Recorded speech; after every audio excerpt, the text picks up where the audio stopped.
5 weeks, 148 Iranian universities and research centers bombed. The Bushehr nuclear facility struck for third time in 10 days. The Strait of Hormuz closed. Global oil prices above $115 a barrel. And tonight, Donald Trump is telling the Financial Times that his favorite thing is to take the oil in Iran. The war that Washington promised would be over in weeks, not months, is now entering its second month, with no end in sight, multiple fronts expanding, and a White House that cannot decide whether it's winning, withdrawing, or simply bored. Tonight, we cut through the fog of contradiction in All 24 News Special.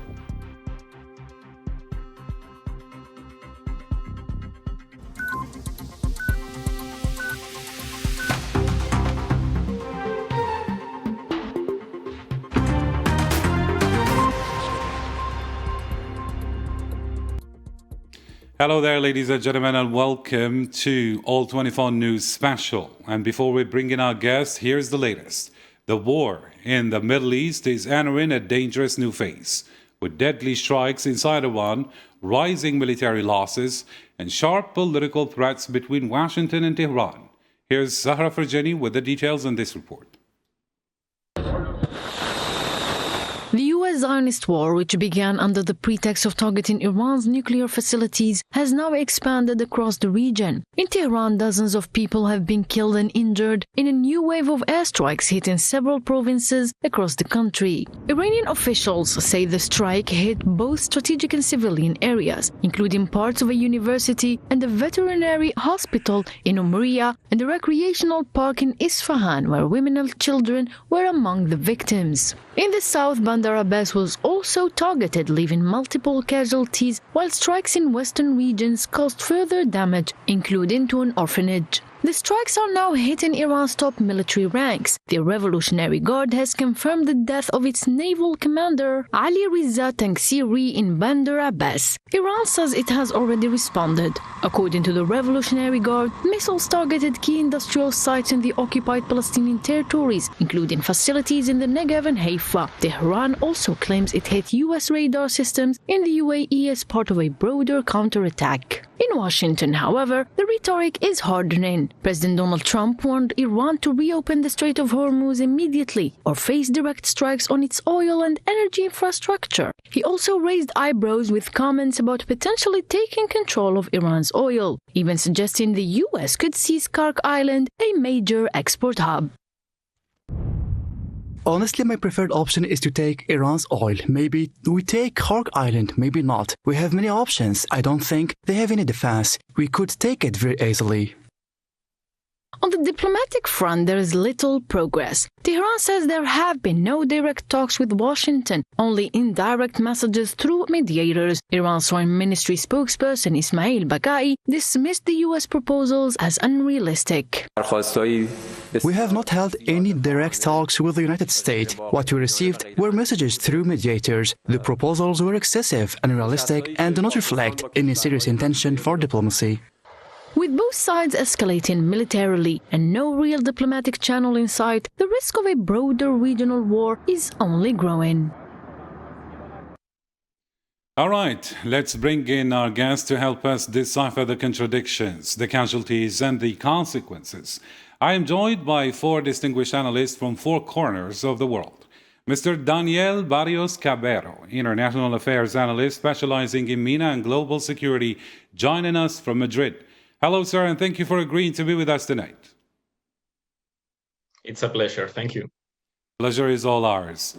And Dr. Gregory Simons, PhD researcher at Daffodil International University in Dhaka, with deep expertise in propaganda, media warfare, and Eurasian geopolitics. Hello, Professor, and thank you for agreeing to be with us. Good morning. Good morning to you. I know it's very early hour for you. Thank you indeed.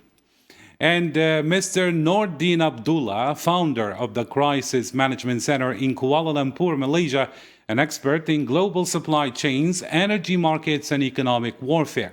Hello, sir, and thank you for agreeing to be with us. Thank you for having me.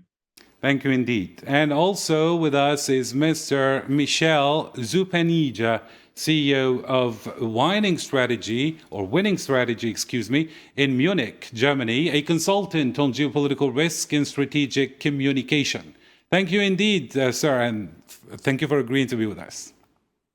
Thank you for having me. So, gentlemen, welcome all to All 24 News, and let's start with the debate with you, Mr. Noordin Abdullah. So we could just ask the question that is not widely being asked in Washington. Is this war about nuclear weapons, or is it a war about barrels and oil? Mr. Noordin? I think we can see that this war is about a lot of things.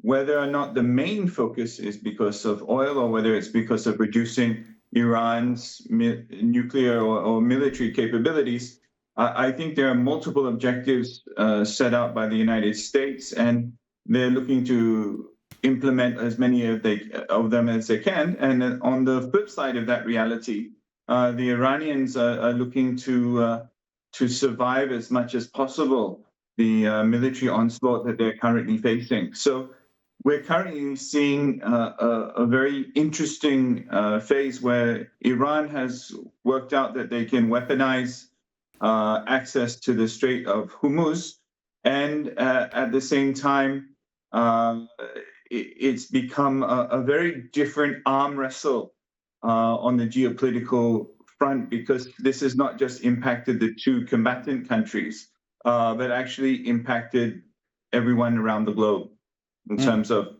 disruption to oil supply, disruption to even other supplies like aluminium and other key materials. Mm-hmm. So when it comes to, let's say, the Strait of Hormuz, as you said, a lot of goods are being held there hostage, as some people would like to say it or put it. But then, Mr. Noordin, we kind of noticed that there are sometimes statements that affect the markets, especially coming from a sitting president. And we see, in fact, the oil markets moving faster than the missiles that are being exchanged between the two parties. Doesn't that tell us, perhaps, that the real target is oil?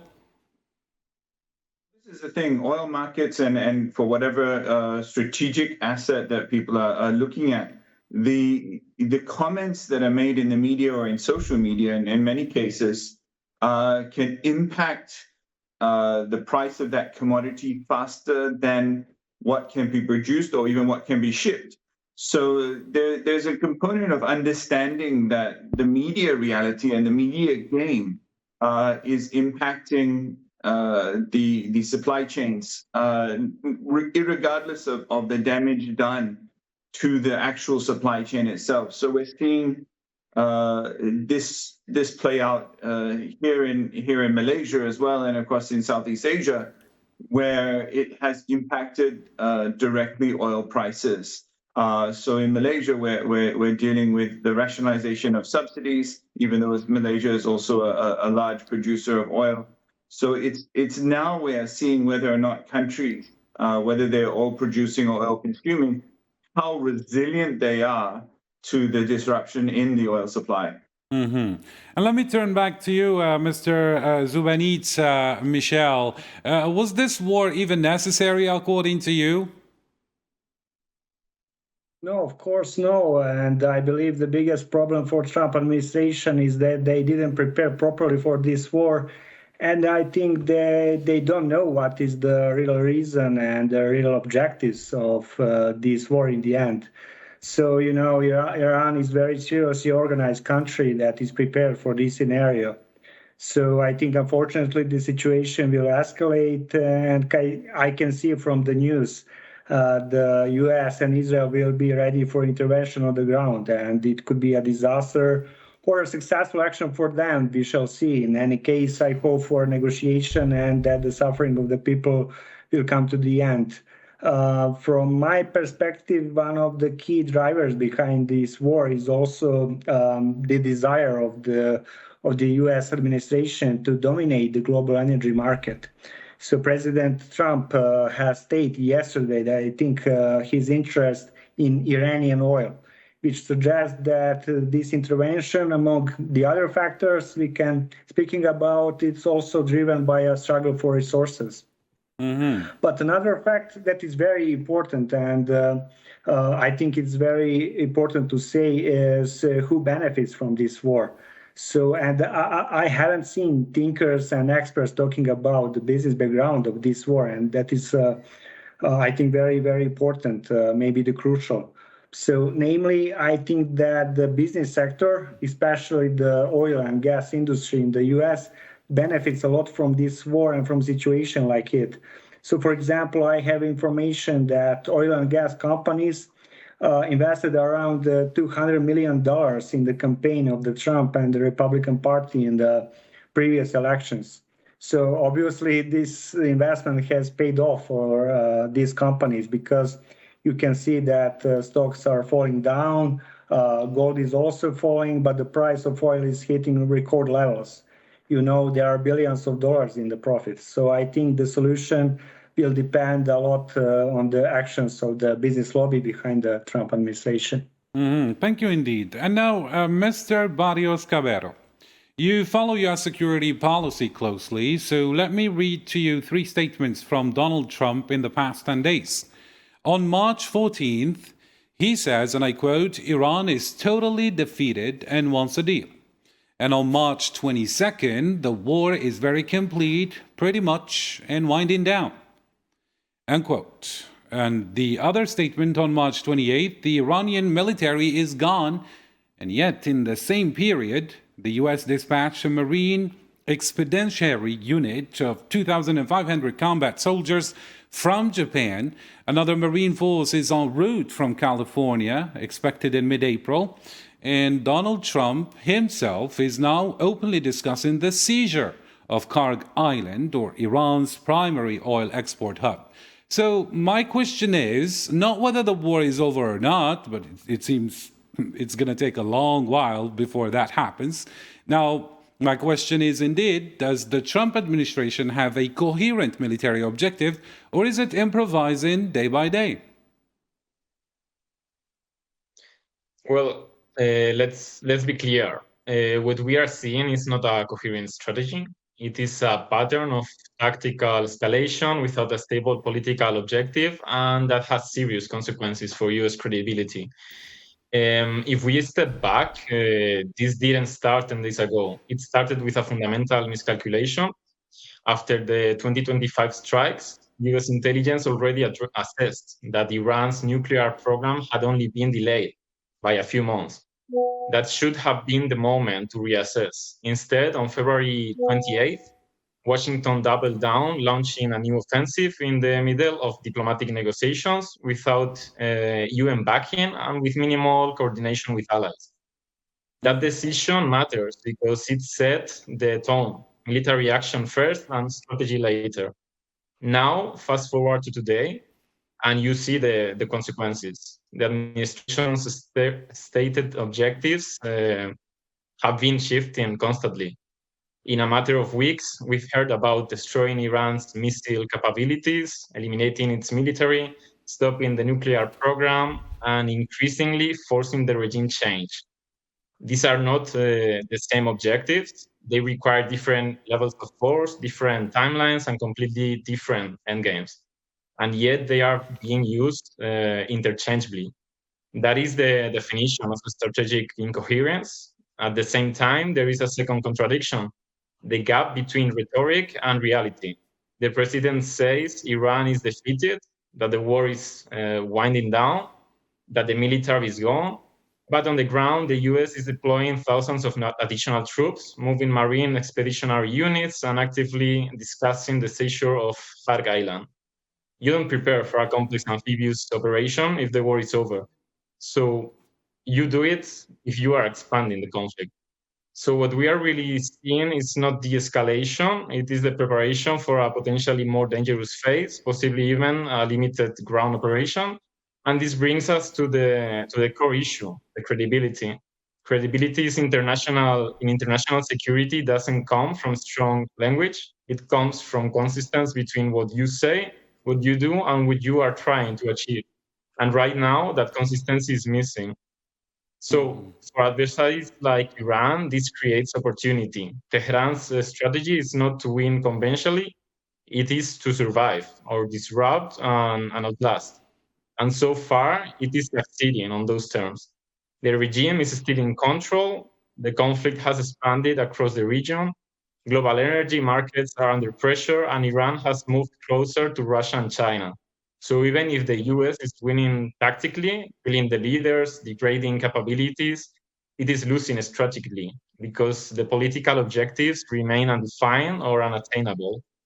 For allies, the problem is different but equally serious. European and Gulf partners were barely consulted. Many are now directly exposed to retaliation, and that undermines trust and makes future coalition building much harder. And finally, there is the question of escalation risk. Once you start deploying Marines, airborne units, and positioning for operations like Kharg Island, you are entering a space where miscalculation becomes very costly, very quickly. This is not a controlled environment, it is a highly asymmetric battlefield where Iran can respond with drones, missiles, and attacks across the region. So, to answer more directly, the Trump administration does not currently have a coherent, stable military objective. It is operating in a reactive mode, and adjusting goals in real time will escalating militarily. And that has two implications. The first one, every new threat becomes less credible because it is unclear whether it reflects a real strategy or just the next step in improvisation. And secondly, the more important, it increases the risk of being pulled deeper into a conflict without a clear definition of victory or a viable exit strategy. And history shows us very clearly that that is exactly how long wars begin. Thank you indeed. Excellent points, Mr. Barrios Cabero. Now, let me turn to Dr. Simons. Professor, Trump has accused the media of spreading fake news, as he put it, about the war, claiming that reports of damaged U.S. aircraft are 100% incorrect. His FCC chairman, Brandon Carr, warned broadcasters that licenses could be at risk if they fail to operate in the public interest, a warning critics have called a direct threat to press freedom. Now, meanwhile, Donald Trump also claims that Iran is using AI to fabricate attacks on U.S. assets. So here's my question. Are we witnessing a coordinated strategy to control the domestic narrative of a failing war, or is this simply the reflexive chaos of an administration that cannot tolerate bad news? And what does that mean for the American public's ability to know the truth about a conflict their tax dollar are funding? Well, I don't think it's an either or. I think it's a mixture of both. I mean, what you see is this circus of these rather degenerated and desperate cretins who are floundering. Things are not going their way. They have no idea where to go. I mean, at the very best, this is tactics that have zero strategy. And they're suffering the price, and their miscalculations, their arrogance, their hubris. And if we look at it, I mean, Trump is floundering away. I mean, one can understand why so many of his businesses have failed. If this is how he runs a country, it's a wonder he's still got a business empire, because this is just showing desperation at quite a level. I mean, threatening media while, with actual administrative punishment is not a sign of strength, it's a sign of weakness.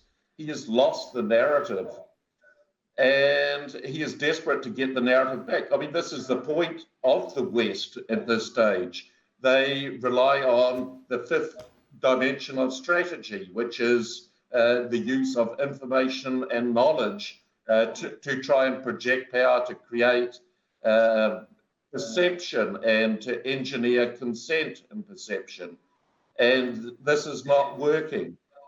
And what we have, I mean, it's like he still thinks he's on set on The Apprentice, where he is in charge directing this kind of chaos, but everyone has to go to him. I mean, this is reflected in his comments recently, where he told Mohammed bin Salman, "Oh, he's a great guy," but now he knows that he has a strong president in charge, and he has to kiss his backside. And this is just showing the level of degeneracy and delusion from Trump. He is trying to use bluster and bluff to make this kind of shortfall of actual tangible policy in this, because he's talking about Hague Island. How is he going to get there? Is he going to use airborne or amphibious? And they'll be just cleaned out, because this will make Gallipoli look like a clean amphibious strategy intended to open a waterway, a strategic waterway. It's going to have probably an equally disastrous outcome as well. And Trump is just kicking the can along the road, trying to intimidate people with his stupidity. Thank you indeed. Let me turn back to you, Mr. Abdullah Noordin. You are a supply chain and energy markets expert. And here, let me just brief you with this quote on what Donald Trump told the Financial Times on Sunday via team. He said, and I quote, "To be honest with you, my favorite thing is to take oil in Iran. Maybe we take Hague Island, maybe we don't. I don't think they have any defense. We could take it very easily." End of quote. And he then compared this to the U.S. takeover of Venezuela's oil industry, which he plans to control indefinitely. So, Mr. Abdullah, since the war began, the U.S. has quietly eased sanctions on Venezuelan oil to absorb the market shock. And now, how would such statements coming from Donald Trump, a sitting president, affect the market? Well, I think it comes from the concept of there's what you can do and then there's the thing of what you should do. And I think when we look at the broader picture, the question is, where does Iran's oil mostly go to, and who will it impact the most if that oil supply is now turned off? I think we're seeing now more and more movement of ships through the Straits of Hormuz. So it begs the question, how much of this rhetoric is it about creating more fog of war as opposed to looking at ways to de-escalate this reality? I think part of the problem is Iran can continue on with this battle, even if the island was to be taken. That island will not degrade their military reality. They will still be able to fire many of the thousands of drones and missiles that they still have. So will it look to stop this war, or will it continue the war? I think it will probably continue the war, because it will just harden Iran's resolve to continue. At the same time, it will further destabilize the supply chain for energy and other critical assets through that part of the world, which will actually put more pressure on the United States, not from a military perspective, but from a diplomatic perspective, where the countries that are impacted the most, like European countries and China, will actually start to think that there's need to put further pressure back on the United States. So this has fast become not a war of military concern, but actually a war of narrative, where the words of the president and the word of the Iranian government is now looked at very carefully and analyzed, and markets move based on comments, not on the actual movement of the materials through that part of the world. Thank you indeed. And what about you, Mr. Zubanit Michel? If Hague Island becomes a military objective, Are we looking at a supply disruption only, or the weaponization of global energy itself?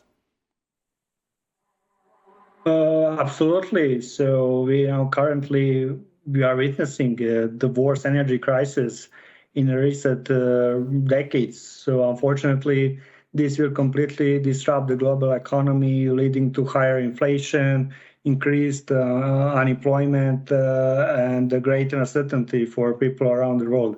So it is disastrous. So I have written today's statement of the German Chancellor Friedrich Merz that there is a danger that this crisis can hit Germany and Europe more than COVID crisis or the war in Ukraine. So it's really difficult times. It's very risk for the economy all over the world, especially now for the Asian economies, but also for European. And I hope that in some moment ceasefire will be will held. And I would like to point out that I really believe that a long-term war is not in Americans' interest, and I think that Washington will still try to achieve a ceasefire in the near future, because this intervention is not popular with American voters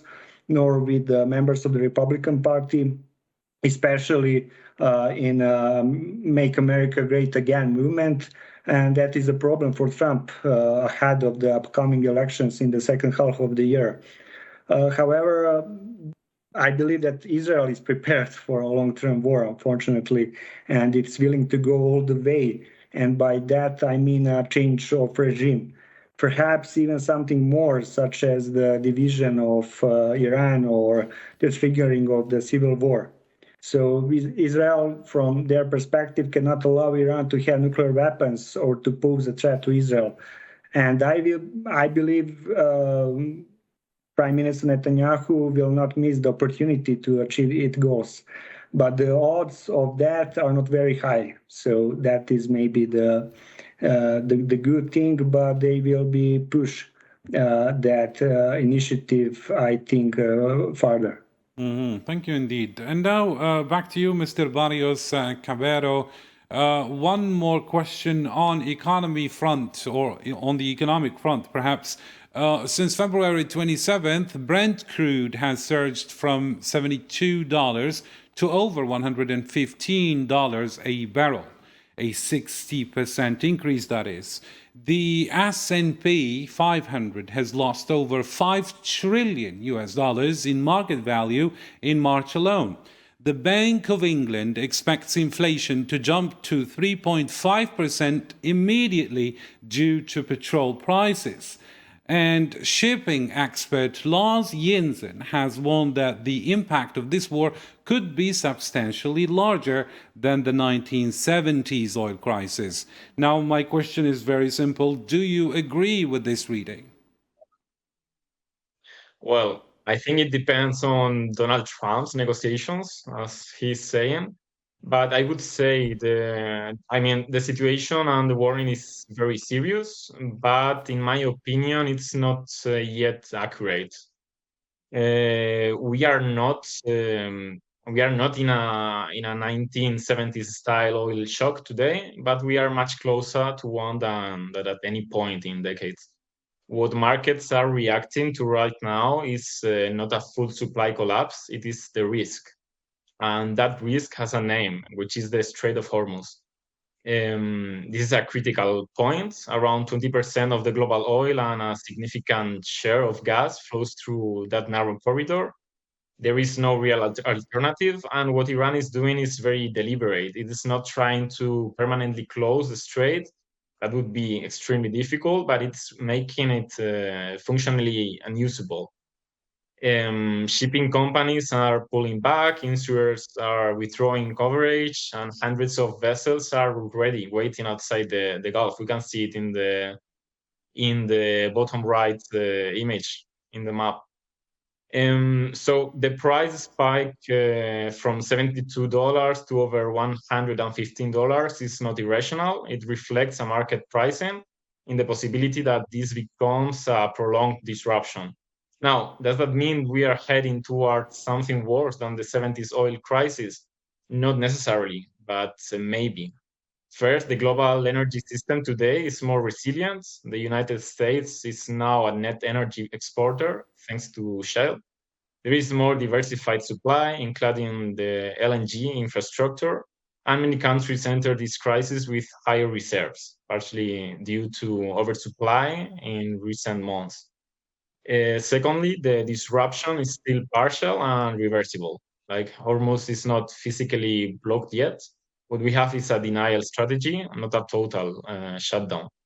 And third, the prices, while high, are still below past crisis peaks. But this is the key point. All of that depends on time because the system has very little tolerance for a prolonged disruption. Gulf producers can only sustain this situation for a few weeks before storage fills up and production has to stop. If the strait remains effectively closed, even without a formal blockade, then we move from a price shock to a supply shock. And that is when comparisons with the 70s become much more credible. What Iran understands very well is that it cannot win militarily, but it can internationalize that economic cost of the war by targeting energy infrastructure in Qatar, Saudi Arabia, or the UAE, and by destabilizing Hormuz. It forces Europe, Asia, and global markets to feel the consequences. In other words, it shifts the pressure back onto Washington. And well, as you mentioned, $5 trillion loss in the US market value, rising inflation expectations, energy prices feeding directly into households. These are not just market reactions, they are early warning indicators of a potential stagflationary shock if the conflict drags on.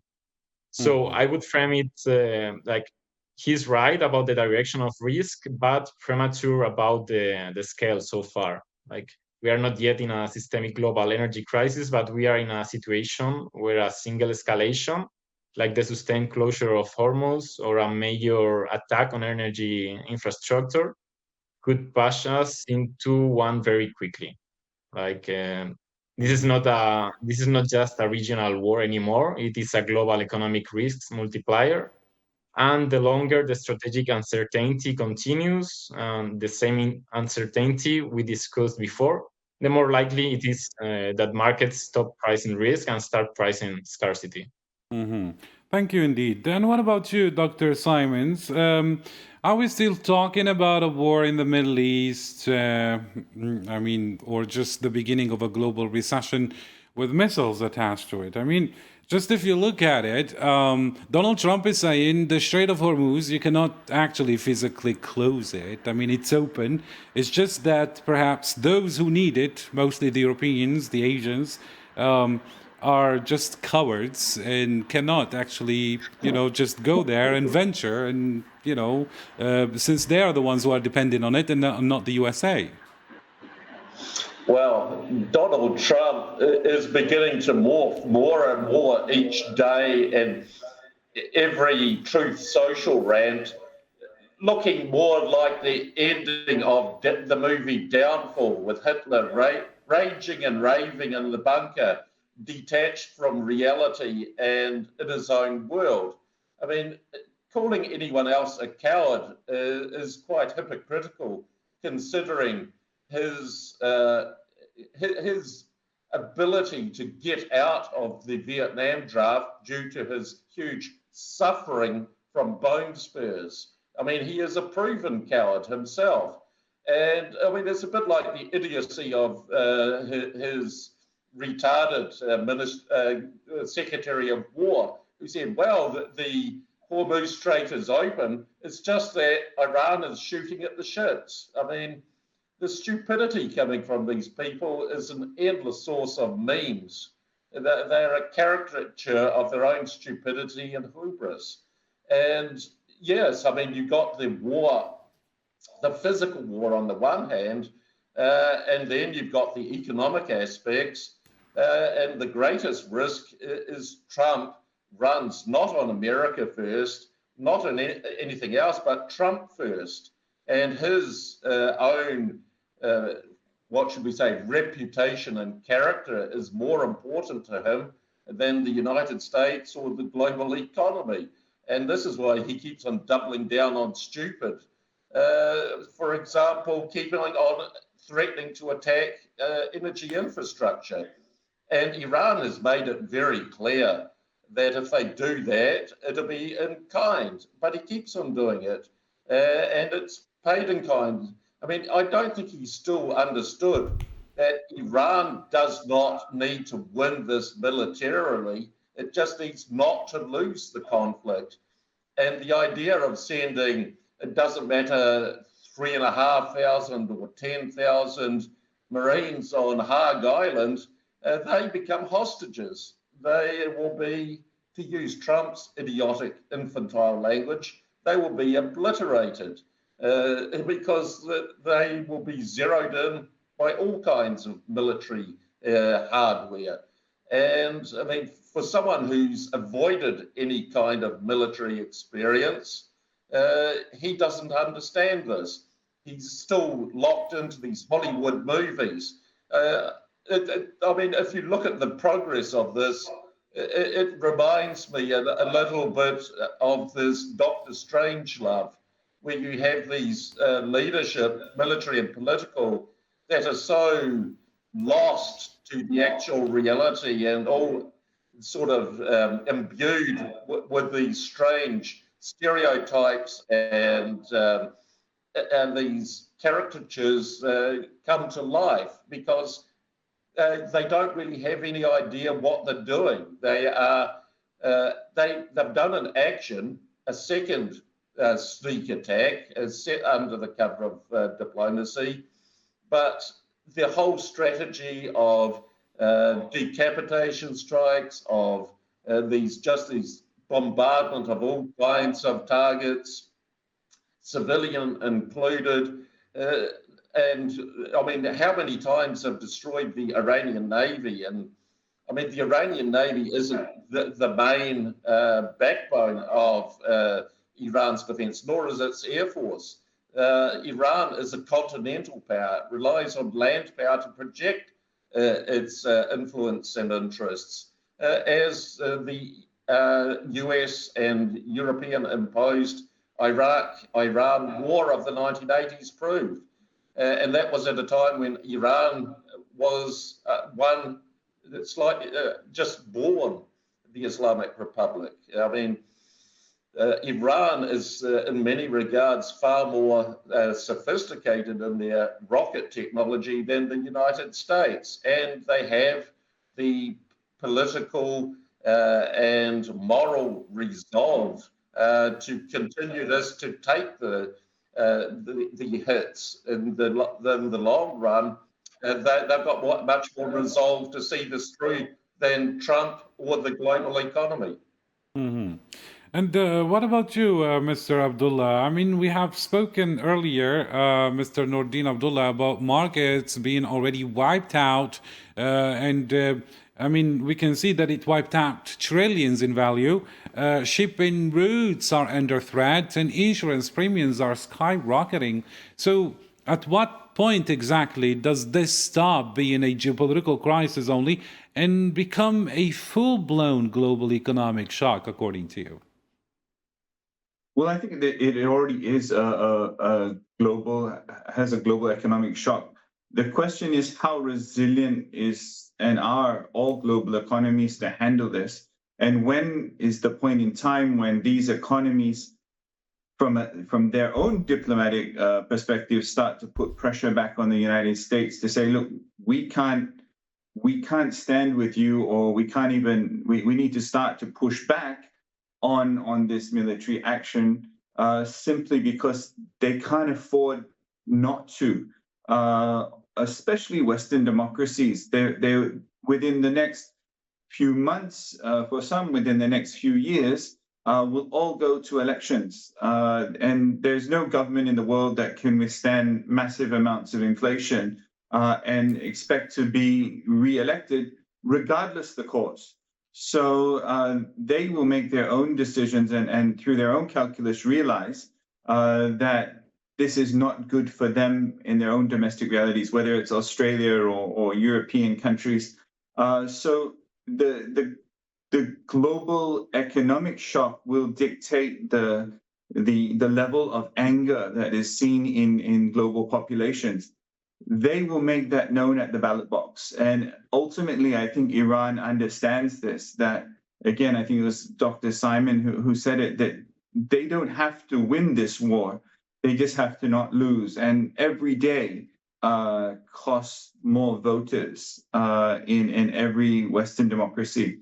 So I think this is where Iran has said two things. They said that they're not giving up. And the other thing that they've said was they will push the price of oil to $200 a barrel.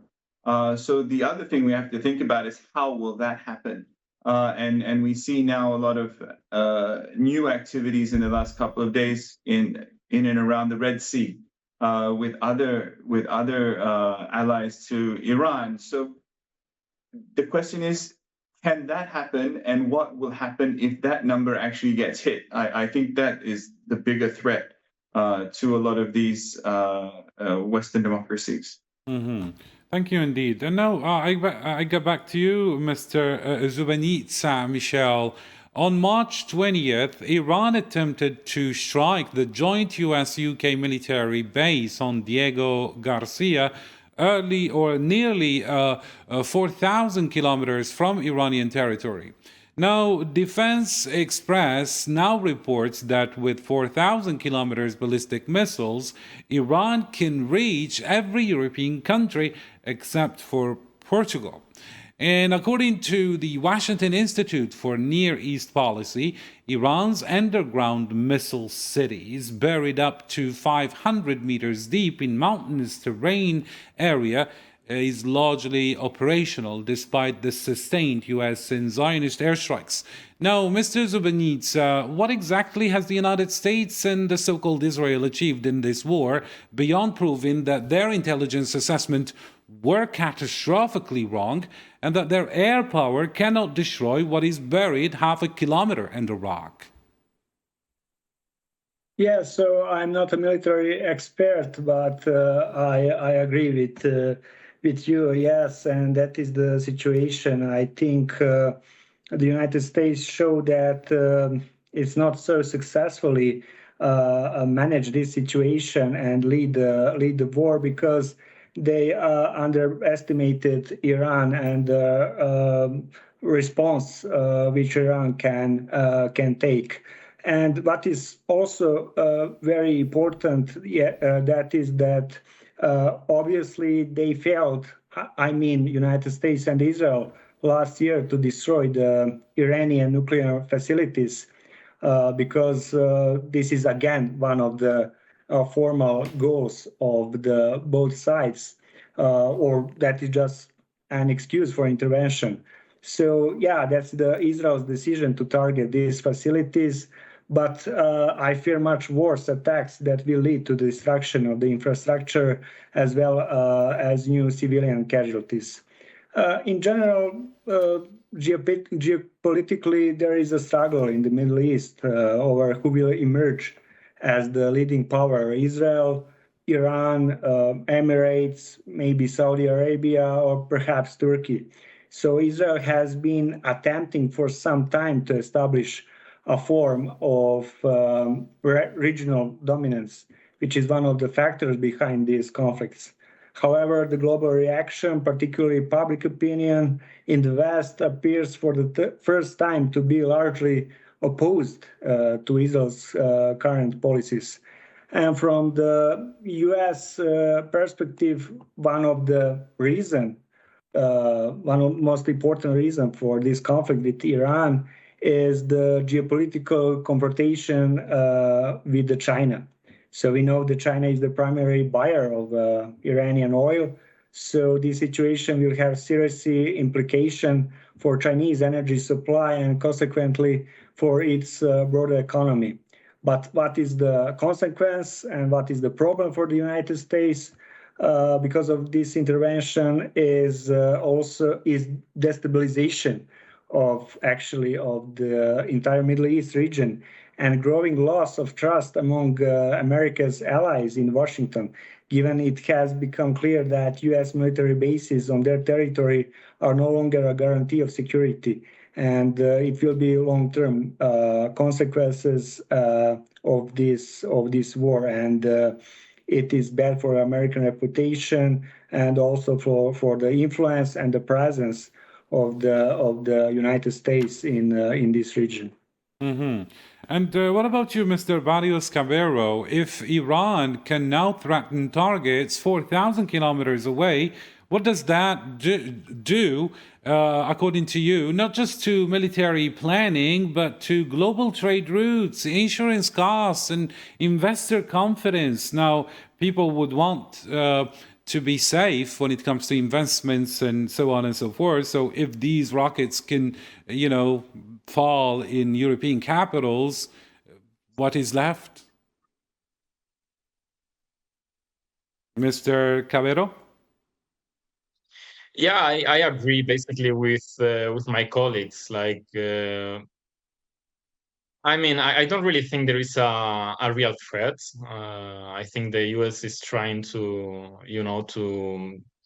gain more time and more support from the European allies. But I don't really think this is a real problem right now. So you don't really believe that these threats are going to be taken seriously by European capitals if the United States goes on and have that boots on the ground operation?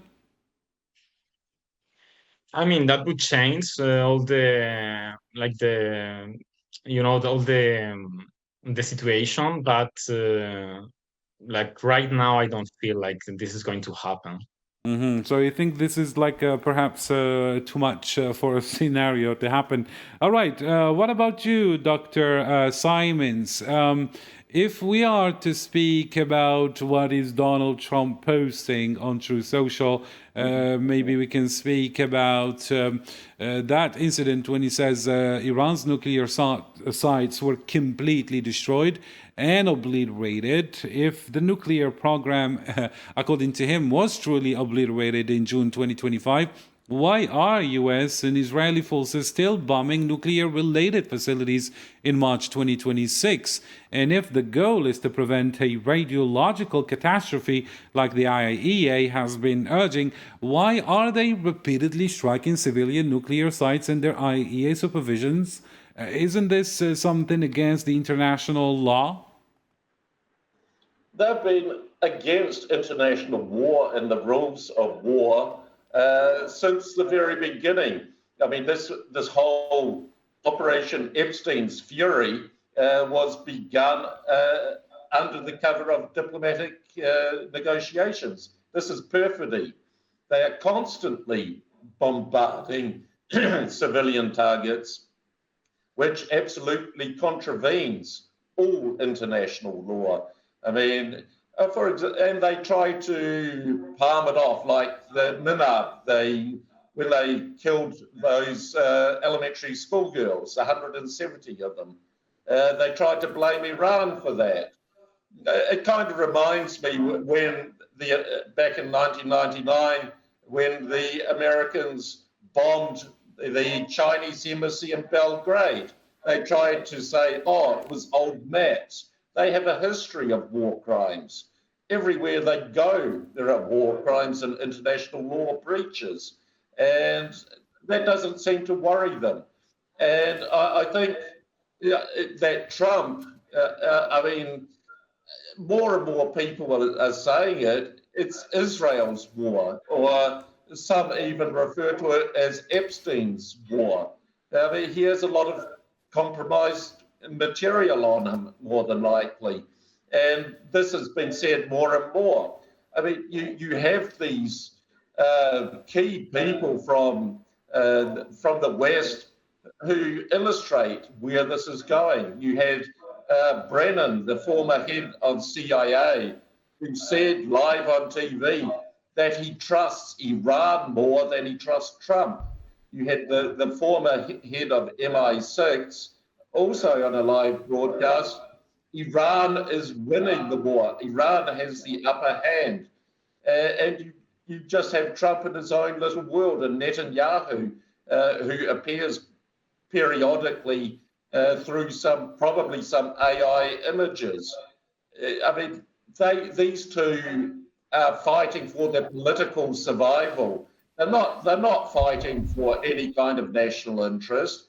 As you say, I mean, he keeps on bragging about Operation Midnight Hammer, where he obliterated the Iranian nuclear potential. And now he's obliterating the obliterated on a daily basis. He's a liar, he's a fraud, and he is desperate. And this is never a good combination, especially when you combine that with extremely limited intelligence. Thank you indeed, Professor. Now let me move to Mr. Barrios Cabero again. Mr. Barrios Cabero, you said perhaps the Iranian missiles do not really constitute a direct threat to European capitals or investors, but what if, let's just speak about a what if scenario here, the Houthis have already entered the war for the first time, launching ballistic missiles at southern occupied Palestine. They have also threatened to block the Bab el-Mandeb Strait, something that Mr. Noordin Abdullah has already explained earlier, which would hit an additional 10% of the world's oil supply. So this comes after Hezbollah in Lebanon intensified its operations. Iraq has also sent convoys of popular aid to Iran despite Western pressure, and Syria remains firmly aligned with Tehran. My question is the axis of resistance fragmenting under pressures. Some Western analysts have claimed. Do you believe that, or is it actually consolidating into a multi-front war that the United States and the Zionist entity are utterly unprepared to manage? And what does that mean for the long-term strategic position of the United States in the Middle East and even to Europe? It's really complex. Well, I think this is exactly where many Western analyses are getting it wrong. This is not fragmentation. What we are seeing is control, asymmetric consolidation. The so-called axis of resistance was never a centralized alliance with a unified command structure. It is a network designed by Iran to be flexible and resilient. Its strength lies precisely in the fact that its components like Hezbollah, the Iraqi militias, the Houthis, Syrian actors can cooperate semi-independently while serving a shared strategic objective. And that objective is very clear: stretch the battlefield, raise the cost, and avoid a decisive confrontation on a single front. And that is exactly what is happening now. You have Hezbollah increasing pressure in Lebanon. You have the Iraqi militias supporting Iran and targeting US positions. And we now have the Houthis entering the conflict and threatening the Bab el-Mandeb, another critical checkpoint for global energy. This is not escalation by accident. This is like sequence escalation. Iran is activating the front step by step to test the thresholds, avoid overwhelming retaliation, and keep the initiative. Now, are they coordinated? In my opinion, no. In fact, part of the design is that they don't need to be. Like decentralization makes the network harder to deter and harder to defeat. Like it also increases the likelihood of a long war of attrition because no single blow can dismantle the system. And this brings us to the key issue, the preparedness. Neither the United States nor Israel is structured to manage a sustained multi-front conflict of this nature. Israel, in particular, has already warned about this. Its military model relies heavily on rapid, decisive operations and reservist mobilization. And that model becomes extremely strained in a prolonged war across multiple theaters, like Lebanon, Gaza, and potentially Syria, and now indirectly the pressure from Yemen. You cannot maintain that tempo indefinitely without degrading readiness and exhausting your reserve system. So for the US, the challenge is different but equally serious. Washington is now facing the simultaneous threats to maritime choke points like Hormuz and Bab el-Mandeb, attacks on bases across the region, pressure on allies in the Gulf, and growing economic consequences at home. So this is what we were saying before, like this is a systematic regional crisis, and this is where the broader strategic picture matters. Like what we are seeing is part of a transition to a more multipolar international order where US dominance is no longer uncontested. Iran is not trying to defeat the US militarily, it is trying to erode the position, undermine its alliances, and demonstrate that Washington cannot guarantee stability in the region. If this model succeeds, even partially, the implications are significant. The first one, Iran emerges stronger, not necessarily because it wins on the battlefield, but because it survives, it resists and reshapes the regional balance. Control or even partial disruption of both Hormuz and Bab el-Mandeb would give Tehran enormous strategic leverage over global energy flows. Secondly, the US allies in the region, especially in the Gulf, will start to question whether American security guarantees are still reliable. And when that happens, they diversify. They open channels, maybe with Iran, China, or others. And the risk of nuclear proliferation increases. If Iran comes out of this conflict more secure and more radicalized, the incentive to pursue a nuclear deterrent becomes stronger, not weaker. So no, the axis of resistance is not fragmenting. It is adapting and expanding into a multi-front pressure strategy. And yes, the US and Israel are not fully prepared for the kind of prolonged, decentralized, multi-theater conflict that this strategy produces. The long-term implication is not a sudden collapse of the US power, but something more subtle and more dangerous, like a gradual erosion of its strategic position in the Middle East. And the cost of maintaining dominance rises in the ability to shape outcomes declines. And in that kind of war, simply being stronger is not enough. So we also need to be more sustainable. Thank you indeed. Very insightful analysis. Let me just perhaps turn the point or the European angle to Mr. Noordin Abdullah. So if the Houthis follow through on their threat to disrupt Bab el-Mandeb, Mr. Noordin Abdullah, are we no longer talking about one choke point, but two? Hormuz and Bab el-Mandeb. So the question is, what happens to the global economy when its two main energy arteries are under simultaneous pressure? Perhaps we can speak about alternative routes, but that these are going to be very costly. Yet again, what's it for Europe under all this pressure? Well, I think it's going to be all about alternatives. Of course, energy alternatives are going to be key. We've seen Europe become incredibly resilient in recent times when we saw another military action when Russia invaded Ukraine. They were hit hard, and they made a strategic decision to diversify their energy supply. So they're actually ahead of the game because they've just gone through that experience of dealing with energy diversification. So I think they will continue down that path of energy diversification. They will talk about increased sovereign capacity, whether it's through oil or other sources.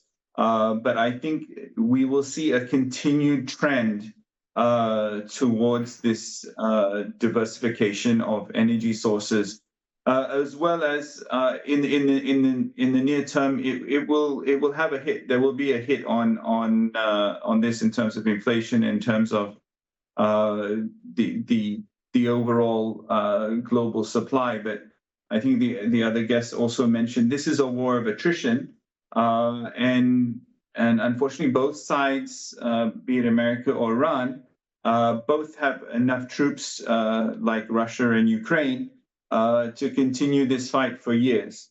So I think what we need to be prepared for is the medium to long-term scenarios, which will dictate that we need to be able to manage continued energy disruptions. What we're not seeing now is how much actual production is going to be disrupted from that part of the world, and how much of it is going to be just because of transport disruption. So, many of these plants rely on external labor forces. Much of those labor forces are actually fly in and fly out. So a lot of those people are currently out of the country. So when it comes time to bringing up production, how long will that take? All these scenarios need to be worked out. So that there's a lot more work that needs to go into the scenario planning around energy supplies. And I think, but having said that, I think Europe is probably ahead of the game because they've had this recent experience with what happened with Russian energy supplies. And what about you, Mr. Michel Zubanit? Can the system really absorb that shock, or are we looking at a supply chain heart attack of some sort, or just a total collapse? How do you see it? It's hard to say, but when it comes to Europe, it is a terrible situation because we know because of the war in Ukraine that European Union imposed energy sanctions on Russian gas and oil. So European industry is in a big crisis for the years. Germany, as the most powerful European economy, is in structural crisis, and Germany tried to rely more on renewables, but it is not enough for the hard industry, and because of that, a lot of German companies is leaving the country and go to abroad and opening the factories. Because of that, of course, that unemployment is increasing in Germany, but also in the other European countries. So there is no answer. What is the solution if the war scenario take the place? So I mean, Europe tried to replace Russian gas, which was very cheap for the European economy and industry, with LNG gas, mostly from the United States and from Qatar. But now from Qatar, Europe doesn't have any more supply from that side. Also, the political situation between Brussels and Washington is very bad from the beginning of the Trump term. So we have seen that Trump threats the Europe that United States will cut off Europe from the American supply of the LNG. So this is the double crisis, I would say, and only I think good decision and good things that was the European decision to invest in renewables in the past period. So now, for instance, Germany produce electricity 60% of the domestic electricity from the renewables, but it is not enough. And Europe needs more time to become energy dependent. But I hope that the situation in the Middle East will go in a better way, and that will not the face with the crisis which can completely destroy the possibility of renewable or recovering of European economy, because that was one of the goal of European Commission and new government in Berlin. Thank you indeed. And back to you, Dr. Simons. The European Union, as we have discussed, has imposed extensive sanctions on Iran before, and the EU has also called for maximum restraint and the protection of civilians in light of the fact that Iran's attempted 4,000-kilometer missile strike means that European capitals, including London, Paris, and Berlin, are now within range of Iranian ballistic missiles.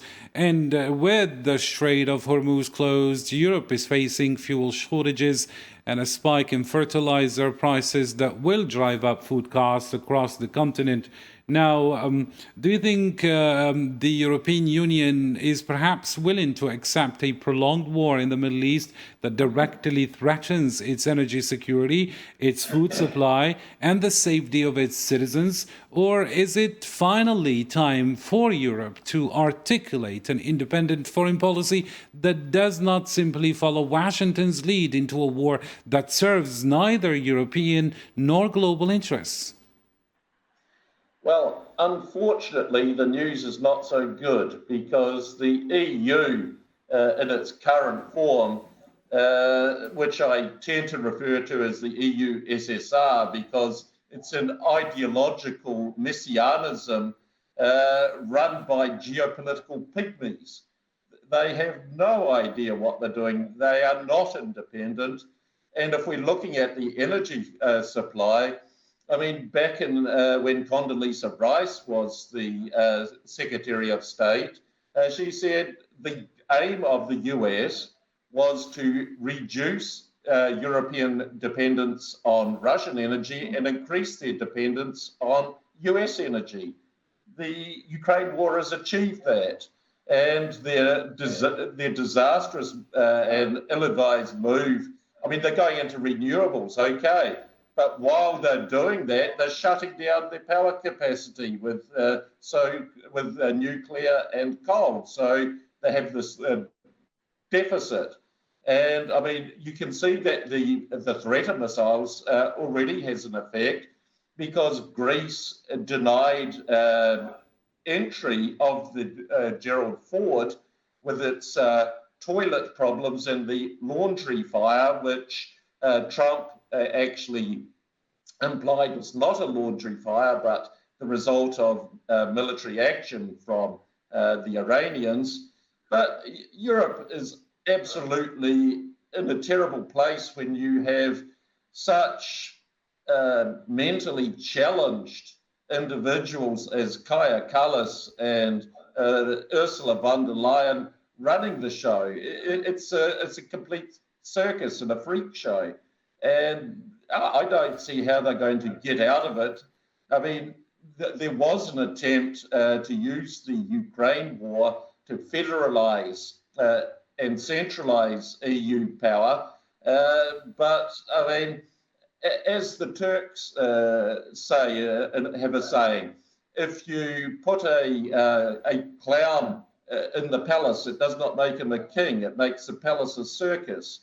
And the EU is definitely an expression of a circus and one which is not going in a good direction.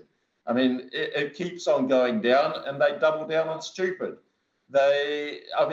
You have these absolutely freckless, without any self-respect or national interest. I mean, you just look at Merz, Macron, Starmer, all these ones. But you are having some individual pushback, like the Spanish Prime Minister, who is denying airspace to the US for their war of aggression against Iran. I think the EU doesn't know what they're doing, and the geopolitical and geo-economic configuration of West Asia is going to be vastly different in the wake of this conflict when it ends. Mm-hmm. Thank you indeed. And back to you, Mr. Barrios Cabero, since I cut your thoughts earlier and you didn't finish the part regarding Europe, I get back to you with this question. Europe is already facing fuel shortages and rising food prices. How long before you think this war stops being a foreign policy issue for Europe and becomes an actual domestic political crisis?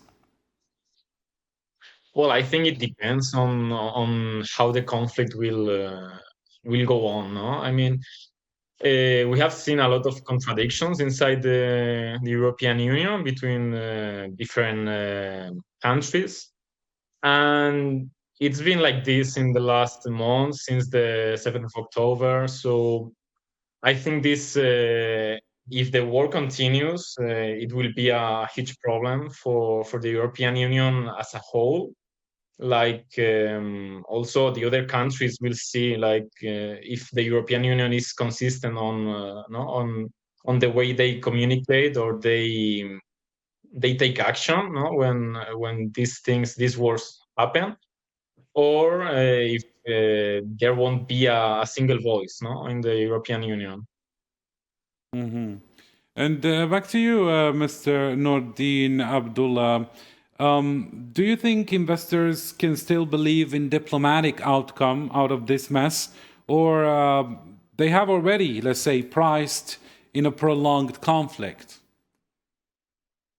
Well, I don't think a lot of people who have put, say, $1 billion into a factory in any geographic location have been able to really price this in. But I think now we will see investors who have a global footprint or a global supply chain look at geographical locations and jurisdictions which have better access to global shipping lanes. We're here in Malaysia. Malaysia has access to both the Pacific Ocean as well as the Indian Ocean and overland access to China. So there will be countries that have if you're putting large investments into production that have a global output, you need to have a two-ocean strategy at least as the first form of resilience. If you're putting large production facilities behind a bottleneck, even though at the first instance it was cheap because of the energy, you've got to look at the 10, 20, 30-year life cycle. And is there enough political stability behind that choke point? If the answer is no, you shouldn't be building those facilities in those jurisdictions. Mm-hmm. Thank you indeed. And I get back to you, Dr. Simons, with this question.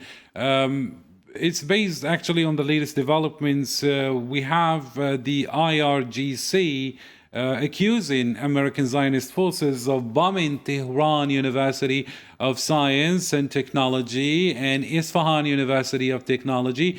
The Iranian Foreign Ministry claims that universities, research centers, heritage sites, and scientists have been deliberately targeted in what it calls an illegal war aimed at weakening Iran's scientific and cultural base.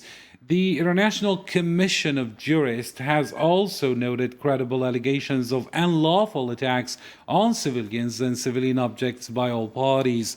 Now, my question, if universities are being bombed, if scientists are being assassinated, if cultural heritage sites are being destroyed, are we witnessing a new form of warfare in which knowledge itself is a target? And if so, what does that mean for the future of science, education, and human development in the Middle East for generations to come? Well, this is an attempt to erase that, but this should come as no surprise. We saw what the US has done to various countries. I mean, Iraq, Afghanistan, Serbia, Libya. I mean, let alone what they did in places like Vietnam. They just leveled everything because they go by their so-called yardstick of military success as measure of activity. It's not measure of effect. How many bombs they drop, how many sorties they fly, how many munitions they use. This is their measure. And of course, yes, I mean, Israel as well as the United States both have a long history of targeting centers of culture, education in the past. It's something they do. I mean, you just look at what Israel is doing in its current illegal war against Lebanon. let alone, I mean, what they've been doing in Syria before al-Jilani, Al-Qaeda representative, was put into power by the West. This is a pattern. It's a, should we say, it's the rule, it's not the exception. And of course, this is the point. I mean, occupying powers tend to try and destroy the education and cultural specificities of a country that they seek to destroy, because this is the future of that. And Iran understands that. I think increasingly the global south understands this. And I mean, I don't think this is going to go in the end because you have this determination to withstand this, no matter how many universities, hospitals, schools that these guys bomb. And of course, the same can be reciprocal, because the US has a lot of educational facilities in the UAE and the Gulf states in general. So this can be returned in kind. Mm-hmm. Thank you indeed. Thank you indeed, Professor. And back to you, Mr. Barrios Cabero. As a final question that I will ask all of you, my dear distinguished guests, what would be the interest, let's say, of this war, according to you? In whose interest is this war to begin with, according to you and from your observation? Well, it's not in the national interest of the US. It's about cost versus benefit, and right now that balance is clearly misaligned. The US is bearing the military burden, the economic shock, the political cost at home and abroad, while the primary strategic gain, weakening Iran and reshaping the regional balance, aligns much more directly with Israel's security objectives. Now, to be clear, the US-Israel alliance, of course, is real, is deep, and strategically important. But alliances are supposed to serve mutual interests, not substitute one for the other. And what we are seeing here is a dangerous shift. The US following a conflict dynamic largely defined by Israel, the Israel's threat perception and timeline. And that is how Washington ended up entering this war in the first place, after months of Israeli pressure to escalate. So, this is no one in Washington saying this out loud, because of three reasons. Like the political cost, questioning alignment with Israel carries domestic consequences that very few politicians right now are willing to face. The strategic inertia. For decades, the US policy in the Middle East has been built around the alliance, and adjusting it in the middle of a war is extremely difficult. And third, the short-term thinking. Like, there is a belief that a quick military success will justify the decision. The problem is we are already seeing that this is not going to be quick. So the uncomfortable reality is that the US is engaged in a war where the costs are immediate and American, while the strategic benefits are indirect and uncertain. And unless that imbalance is addressed, this will not just be a costly war, it will be a strategic mistake with long-term consequences for US, credibility, alliances, and global position. Thank you indeed. And Mr. Zupanitsa, Michel, very briefly, please, who is winning this war? I agree this is not in the interest of the American people, but we all know what influence the Israel lobby has on the American establishment. In Washington, you cannot represent anything if you don't have the approval and the support of these structures. So this administration is perhaps the most radical is in implementing those interests, because it is under the strongest influence. However, I think that is slowly changing. There will be no winners from this war, and the changes is that when it comes to the public opinion, because we can see that many influential intellectuals, journalists, and even politicians in the United States disagree with this kind of U.S. foreign policy. There are even people within this administration who I believe are against this attack on Iran. One of them is Vice President of J.D. Vance, who will certainly face some challenges in his career because of this. However, as time goes on, I believe a new generation is emerging in the United States that understand what is happening and will fight to change this situation and demand a different policy from their country. Thank you indeed. And Mr. Noordin Abdullah, in what seems to be a multipolar world, as many analysts would like to put it, is there any economic triumphant out of this conflict? Is there any third party that can benefit? Well, I think I mentioned earlier, and I think the other panelists also said that it's going to drive alternatives. Everyone will look to alternatives now. I think people will look to alternatives to security arrangements. People will look to alternatives for energy arrangements. And I think we will see history will judge this point in time when a lot of those alternatives really kicked off. So I think within the next 3 to 5 years, you'll see some of that come through. But unfortunately, right now, we've got to go through the very difficult stage of watching people on both sides of this conflict be put into body bags. And unfortunately, it's not going to be a pretty next few weeks and months. Thank you indeed. In 20 seconds, Professor Simons, a final word. US and Israel, it's a war of choice. Iran, it's an extrajudicial war, but Israel and US have different objectives. US to get back the humiliation of 1979 and Trump legacy, Israel to keep Netanyahu in power and remove Iran as the obstacle to a greater Israel project in West Asia. And I think it will be the end of US presence, especially to this extent, after this war. So that is also in benefit of Israel. Thank you indeed, Professor Simons. All thanks go to my panels for tonight for all their valuable insights. And there you have it, ladies and gentlemen. The contradictions in this war are not accidental. They are the product of a war launched without a clear objective, fought without a coherent strategy, and justified with shifting narratives that change as often as the president's mood. Tonight, the region remains on the edge of open possibilities between deterrence and the limits of explosion. The most important question remains, however, is what is happening to the management of this conflict or the beginning of a war that no one can actually control. Until next time, from all of us here at All 24 News, thank you for watching and good night.